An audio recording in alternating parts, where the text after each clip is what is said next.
ખાંભાના ધુંધવાણા ગામે પીજીવીસીએલના કર્મચારી પર હુમલાનો બનાવ સામે આવ્યો છે। પીજીવીસીએલના કર્મચારી ધુંધવાણા ગામે બાકી બિલની વસૂલાત માટે ગયા હતા ત્યારે ગ્રાહક ઉશ્કેરાઈ જઈને હુમલો કર્યો હતો। ધુંધવાણા ગામના ગ્રાહક રાજાભાઈ ચુડાસમાના પુત્ર ધીરુભાઈ નામના શખ્સે પીજીવીસીએલના જેડી પરમાર નામના કર્મચારી પર તલવાર વડે હુમલો કર્યો હતો।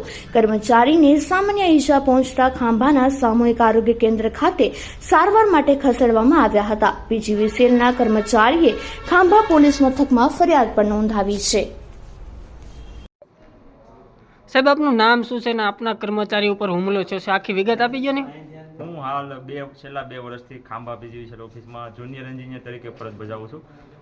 અત્યારે માર્ચ મહિનાની રાબેતા મુજબની ફરજના આધારે અમારા અત્રેની કચેરીના 2 કર્મચારી, આસિસ્ટન્ટ લાઇનમેન, એક ઇલેક્ટ્રિકલ આસિસ્ટન્ટ લાઇનમેનનું નામ MJ રાઠોડ અને ઇલેક્ટ્રિકલ આસિસ્ટન્ટ JD પરમાર, જે ફરજના ભાગરૂપે રિકવરીના બાબતે ધુંધવાણા ગામે બિલ ઉઘરાણી માટે ગયેલ, જ્યાં રાજાભાઈ ચુડાસમા નામના વ્યક્તિશ્રીના ઘરે એમનું બિલ બાકી હોવાથી ઉઘરાણી કરવા માટે ગયેલ, ત્યાં હાજર પ્રતિનિધિ કે જેનું અમને નામ અત્યારે જાણવા મળેલ નથી, તેણે તલવારથી અત્રેની કચેરીના સ્ટાફ પર હુમલો કરી જાનથી મારી નાખવા માટેનો પ્રયત્ન કરેલ છે।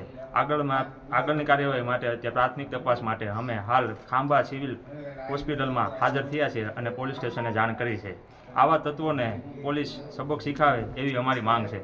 સાહેબ, આગામી દિવસોમાં આવી ઘટના કોઈ બનેલી? હા, અગાઉ પણ મારી સાથે એક ડેડાણ ગામમાં પણ બનેલી, ગઈકાલે ચતુરીમાં આવી અવારનવાર ધમકી ધાકભર્યા પ્રયત્નો ગ્રાહકો તરફથી તેમજ અન્ય વ્યક્તિ છે ઈસમો તરફથી પીજીવીસીએલ સામે બનતા હોય છે। આપની માંગ શું છે સાહેબ? આવા તત્વોને પોલીસ સબક શીખાવે વહેલી તકે, એવો ન્યાય મળે અત્રેની કચેરીના સ્ટાફને, એવી અમારી માંગ છે।